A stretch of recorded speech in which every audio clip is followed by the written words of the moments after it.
There's never been anything quite like what we're doing now. And we do know from what's happened in other nations, if you try and print too much money, it eventually causes terrible trouble.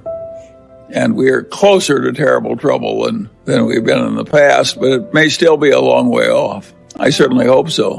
When Volcker, after the 70s, the prime rate to 20%, and the government was paying 15% on its government bonds, that was a horrible recession. Lasted a long time, caused a lot of agony. And I certainly hope we're not going there again. I think the conditions that allowed Volcker to do that without an interference from the politicians were very unusual. And I think in 2020 hindsight, it was a good thing that he did it.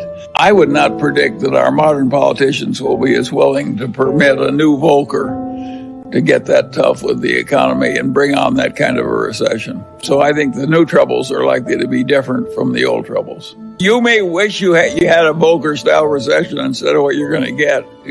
The troubles that come to us could be worse than what Volcker was dealing with and harder to fix. Think of all the Latin American countries that print too much money. They get strongmen and so forth. That's what Plato said happened in the early Greek city-state democracies. One person, one vote, a lot of equality, and you get demagogues, and the demagogues lather up the population, and pretty soon you don't have your democracy anymore. And we know what happened in Germany when the Weimar Republic just kept printing money. The whole thing blew up, and that was a contributor to the rise of Hitler. So all this stuff is dangerous and serious, and we don't want to have a bunch of politicians just doing whatever is easy on the theory that it didn't hurt us last time, so we can double it and do it one more time. And then we double it again and so forth. We know what happens on that everlasting doubling. You will have a very different government if you keep doing that enough. And so you're flirting with danger somewhere unless there's some discipline in the process. We've done something pretty extreme, and we don't know how bad the troubles will be, whether we're going to be like Japan or something a lot worse. What makes life interesting is we don't know how it's going to work out. I think we do know we're flirting with serious trouble. I think we also know some of our earlier fears were overblown. Japan is still existing as a civilized nation, in spite of unbelievable excess by all former standards in terms of money printing. Think of how seductive it is. You have a bunch of interest-bearing debts, and you pay them off with checking accounts, which you're no longer paying interest. Think of how seductive that is for a bunch of legislators. You get rid of the interest payments, and the money supply goes up. It seems like heaven.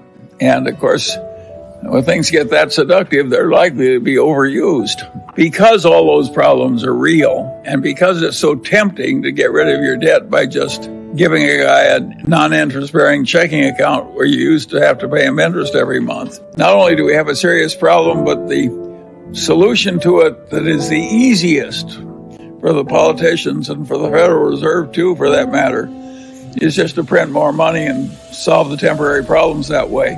And that, of course, is going to have some long-term dangers. But I don't regard Japan as in some terrible danger. They've done a huge amount of this and gotten by with it. I don't think we'll be as good at handling our problems as Japan is. What we're getting is wretched excess and danger for the country. And everybody loves it because it's like a bunch of people get drunk at a party. They're having so much fun getting drunk that they don't think about the consequences. We don't need this wretched excess. It has bad consequences. You can argue that the wretched excesses of the 20s gave us the Great Depression, and the Great Depression gave us Hitler. This is serious stuff. We should, but it's awfully hard. A lot of people like a drunken brawl, and so far those are the people that are winning. And a lot of people are making money out of our brawl. Eventually, there'll be considerable trouble because of the wretched excess. That's the way it's usually worked in the past. When it's going to come and how bad it will be, I can't tell you. Certainly, the great short squeeze in GameStop was wretched excess. Certainly, the Bitcoin thing is wretched excess. I would argue that venture capital is throwing too much money too fast and there's a considerable wretched excess in venture capital and other forms of private equity. And so we have a stock market which some people use like a gambling parlor. And the transactions of the people who love the gambling parlor aspect of the business and those who want to make long-term investments to take care of their old age and so forth. I mean, you muddle that in one market and it goes out of control because the stock market becomes an ideal gambling parlor activity. I don't think that ought to have been allowed either. If I were the dictator of the world, I would have some kind of a tax on short-term gains, made the stock market very much less liquid, and drove out this marriage of gambling parlor and legitimate capital development of the country. It's not a good marriage. Think of the past crazy booms and how they worked out. The South Seas bubble, the bubble in the late 20s, so on and so on. We've had this since the dawn of capitalism. We've had crazy bubbles. When you throw money, when you print money on the scale that modern nations are printing it, Japan, the United States, Europe, etc., we're getting into new territory in terms of size.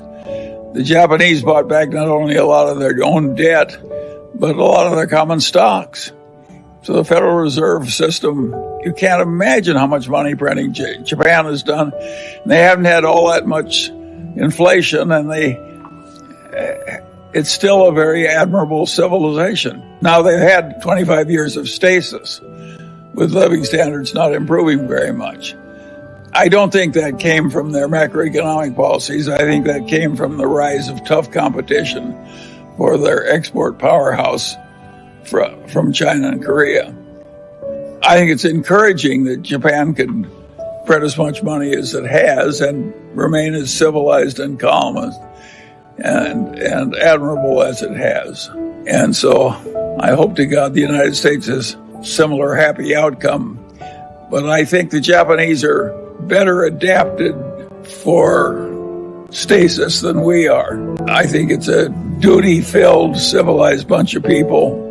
A lot of them older, not many young people, and they just suck it in and cope. In our country, we have terrible tensions. It's way harder to run a country which is not monoethnic like Japan. There's some professor at Harvard that has written extensively on this subject. It's way harder to run a nation like the United States with different ethnicities and groups and so forth than it is to run Japan.